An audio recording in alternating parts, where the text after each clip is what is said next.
Right now we're going to take a look at the Mackie Thump 12 over here versus the Yorkville PS12P, and I wanted to give you a little bit of the sound quality of them. If you have a good set of speakers that you can plug whatever you're watching this on into, I would do that now. Come over and start up a conversation with just me, and trust me, I'll give it a chance now. I want your love, your love is handmade for somebody like me. Come on now, follow my lead. Here we have the back of the Yorkville PS12P, and in here is the very compact mixer, which takes up about the same amount of space as the one on the Mackie Thump 12, but on this one you'll see we have a master that is separate from these two mixer channels, and also there's 3 inputs, or actually 4 inputs. 1, 2, 3, 4. Most of the time I'm going to be using this one, but if I need to plug in a mic or something like that, I can use these. These have independent volume control, and this master input is a combo jack. So you can see it can take a TS or TRS or an XLR.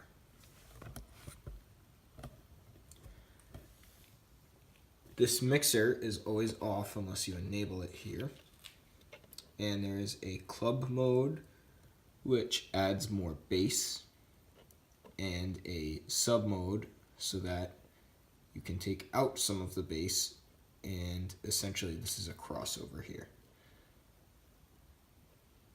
You have your standard parallel link here, and the rest of it is basically heatsink and then power in,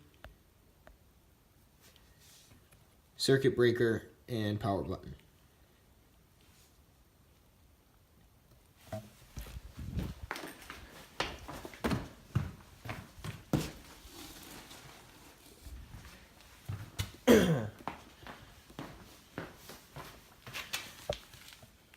Right now I'd like to take a second to mention the giant freaking power cable that comes with this thing. I don't know how long it is, but it's pretty damn long compared to the Mackie one, which is over here, which as you can see is much shorter. So this will cut down my setup time, because normally I have to use an extension cord with these, but this I am clearly not going to need an extension cord. And also you can see that it's very flexible and it feels of a much better quality than this Mackie one. Sorry Mackie, but Yorkville takes it on the power cable. Onto the cabinet design. You can see the feet for using it as a stage monitor, and the rest of the cabinet is pretty normally shaped. Now, looking at the top, you can see that it looks pretty much flat, and it has these little holes here. So I think I could actually stack speakers without being in danger of my life, because if you don't know, I stacked my Mackies once and it was just in my garage here, but one of them fell on my shoulder and that kind of hurt. So don't stack your Mackies. These, I wouldn't officially support stacking them, but as seen here, the Yorkvilles definitely do stack, and they definitely stack more attractively than the Mackies do with the front grills, making it look a little bit more like one speaker. One thing that did confuse me was the rigging points, which I had to reach out to my sound engineer and production specialist friend Mark, who is my boss at Performance Stage, and he helped me find out that the rigging points are actually here, here, there, there, and then there's 2 on the bottom in the same spot as these. I am hoping to get some rigging equipment for this, but I'm not sure when it will be here, so if it's not here by the time I'm done with the review, then I guess we won't get to see a shot of that. As far as the front, you can see it has a very clean look, and it's just a standard metal grille. Now onto handles, like we see here. This is a real handle, not some fake little plastic thing. I think it's actually metal. It feels metal. Feels like metal. And there's another one on this side and the other side. So these are also better than the Mackie handles. You can really pick it up quite a bit better with these handles versus like the Mackie handles, which the Mackie handles are fine for a Mackie, but this thing is pretty heavy compared to a Mackie. Now, on addressing the weight, it was not as heavy as I thought it would be, although it is still a good couple of pounds. So here we are looking at the specs of the Yorkville PS12P. We can see all the specs right here. If you want to look through them, you can just pause the video, but I'm not going to go through them here. I'm going to come over to downloads, if it'll click, and go through and look at the owner's manual. I wanted to show you guys the warranty. So here we go.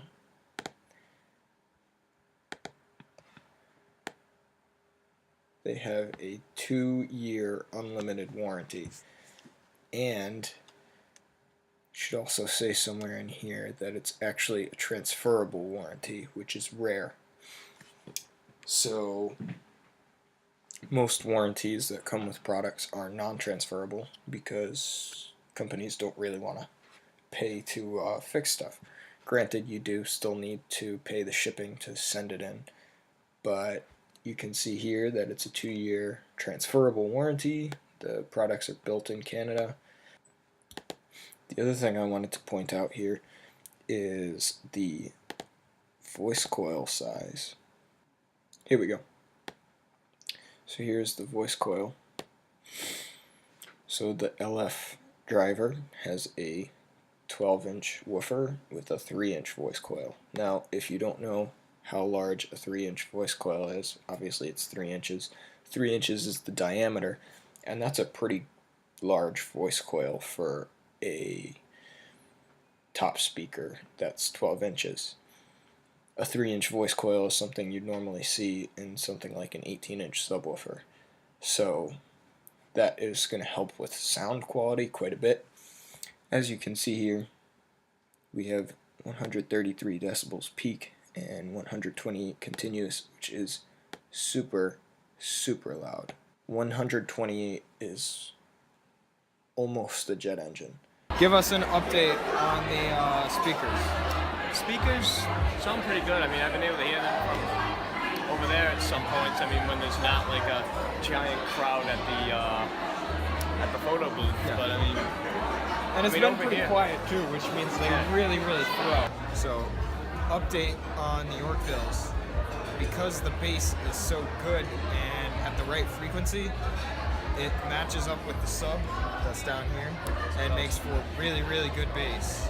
So that's another part of this. Let me give you some information that I have learned about the PS12P in the past couple weeks that I've had a set of them. Most of the bass that comes out of them is low bass, not mid bass, or sub bass, not mid bass. What that means is that the bass frequencies that are coming out of the speaker will resemble the bass frequencies that come out of a subwoofer. No, that does not mean that you can use them without a subwoofer when you normally would.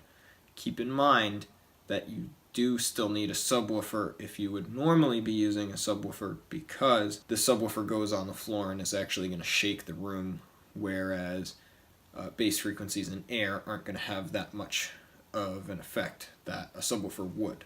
Additionally, the bass frequencies from the speaker, when you use them in sync with a subwoofer, will make the subwoofer more powerful so long as it's also producing really lower bass frequencies and sub-bass frequencies. And that's because the frequencies are coming from both the speakers and the subwoofer. Now let's talk about the crossover. The PS12Ps have an amazing crossover that cuts a lot of bass out. Granted, it cuts almost all the bass out. And for me to compare the crossover on these speakers to the Mackie speakers that I have would not be an appropriate comparison, because the Mackie crossover is always coming through a sub. If that crossover is cutting out sub bass, then you're not going to hear much of a change, because the Mackie produces more mid bass than sub bass. Whereas with the Yorkville, it cuts out a lot of bass because the Yorkville is producing more low bass. Let's talk monitor wedge with the PS12Ps. If you compare them to the Mackie when you put them on the floor as a monitor wedge, you're going to see a little bit of a difference, and that's because the angle is made to be a true monitor wedge on the PS12P. What does this mean for you?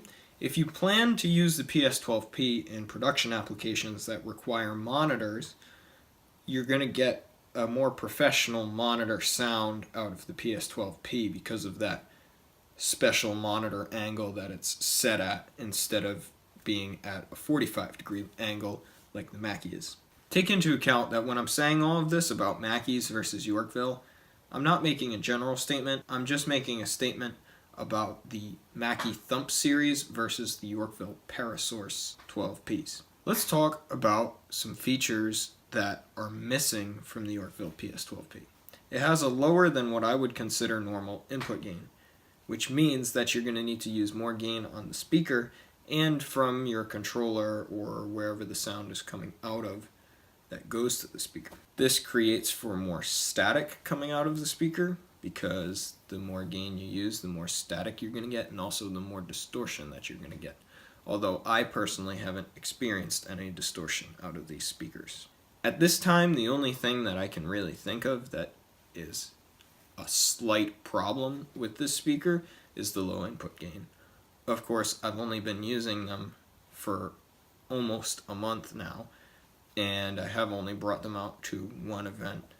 I also had one of my assistants drop a Yorkville, and upon getting home and testing it, it was completely fine. I could not even tell which speaker had been dropped because there was no damage to it. Granted, it was in a bag. But there was no damage to it, and there was no difference in sound quality.